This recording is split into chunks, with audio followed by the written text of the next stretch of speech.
Right now, you believe you are reading this consciously, that you chose to click this video, that every thought in your head is yours. Here's what's actually happening. Roughly 95% of your decisions, emotions, and behaviors run on autopilot, managed by brain systems you cannot access, cannot override, and in most cases, cannot even detect. You don't drive your brain. Your brain drives you. And today, we're going to prove it. Using 5 rules your brain quietly follows every single day without ever asking your permission. The 2-brain problem.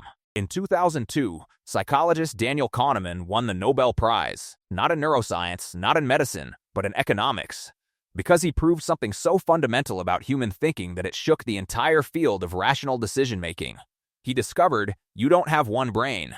You have 2 operating systems running simultaneously. System 1 is fast, automatic, emotional. It processes 11 million bits of information per second and operates entirely below your awareness. It's the reason you swerved before you even registered the car in front of you had stopped. System 2 is slow, deliberate, analytical. It processes roughly 40 bits per second. 40 bits per second. For comparison, your eyes alone send 10 million bits per second to your brain. System 2 isn't even reading the footnotes of your reality. So who is actually making your decisions? Mostly System 1. And System 1, bless its chaotic little heart, has some very strange rules. Rule number 1. The anchoring effect. Your brain takes the first number it hears way too seriously.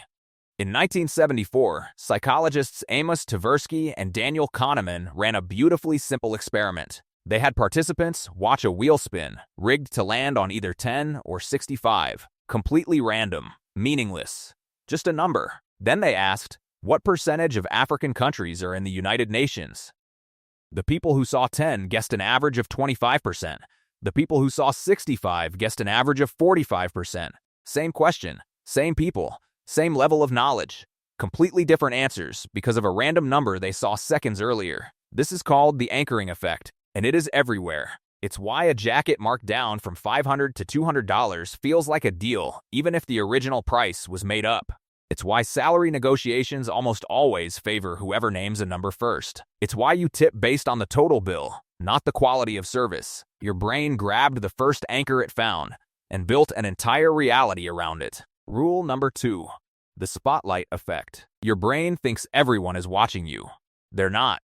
In 2000, researcher Thomas Gilovich at Cornell University ran one of the most relatable experiments in psychology. He made students wear a Barry Manilow t-shirt, widely considered embarrassing at the time, and walk into a room full of strangers. Before entering, the students estimated that 50% of the people in that room would notice and remember the shirt. The actual number? 23%. Nearly half the people the students were panicking about didn't even register the shirt existed. Here's why. Everyone in that room was too busy starring in their own mental movie to become an extra in yours.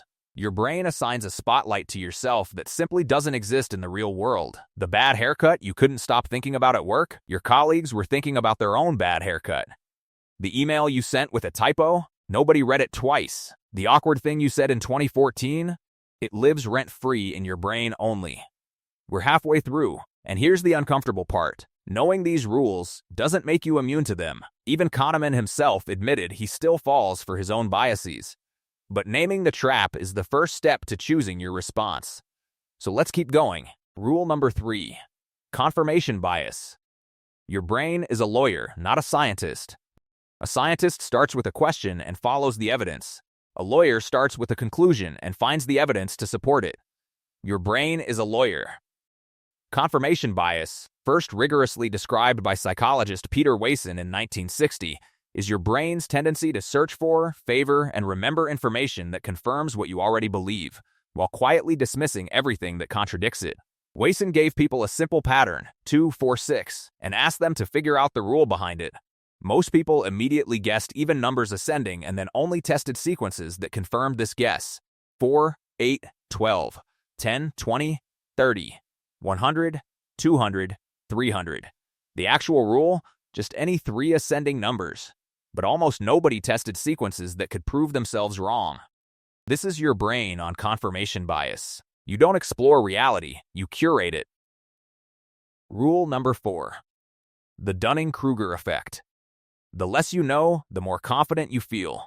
In 1999, psychologists David Dunning and Dunning-Kruger at Cornell published a study that gave a name to something humanity had suspected for centuries. They tested students on logic, grammar, and humor, then asked each student to estimate how well they'd performed compared to others. The students who scored in the bottom 12th percentile estimated themselves to be in the 62nd percentile. They weren't lying. They genuinely believed they were good because they lacked the skill to recognize how much they were missing. Meanwhile, the top performers systematically underestimated themselves because the more you learn, the more you understand how much remains to learn. This is the Dunning-Kruger curve. We all ride it. The antidote isn't humility for humility's sake. It's active disconfirmation, deliberately asking, what would prove me wrong here? Which, ironically, is exactly what confirmation bias tries to stop you from doing. Rule number 5. The Availability Heuristic. Your brain judges probability by memory, not by math. Quick question. Which kills more Americans per year? Sharks or falling furniture? You almost certainly thought sharks. The answer is falling furniture, by a factor of roughly 30 to 1. Sharks kill an average of 1 person per year in the United States. Furniture kills around 30.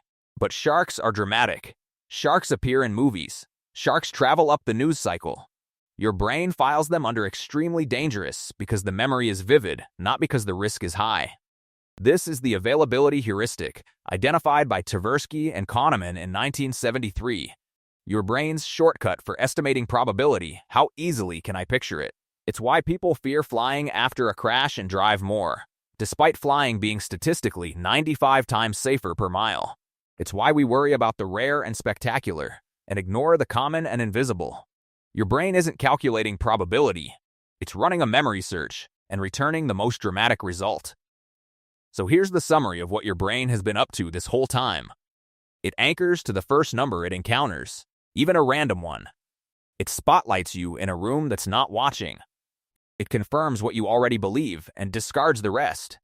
It overestimates your competence when you're least qualified. It judges probability by how vivid the memory is, not how real the risk is. And here's the thing, none of this makes you broken. It makes you human. Every single one of these rules evolved for a reason. Anchoring saved time when quick decisions meant survival.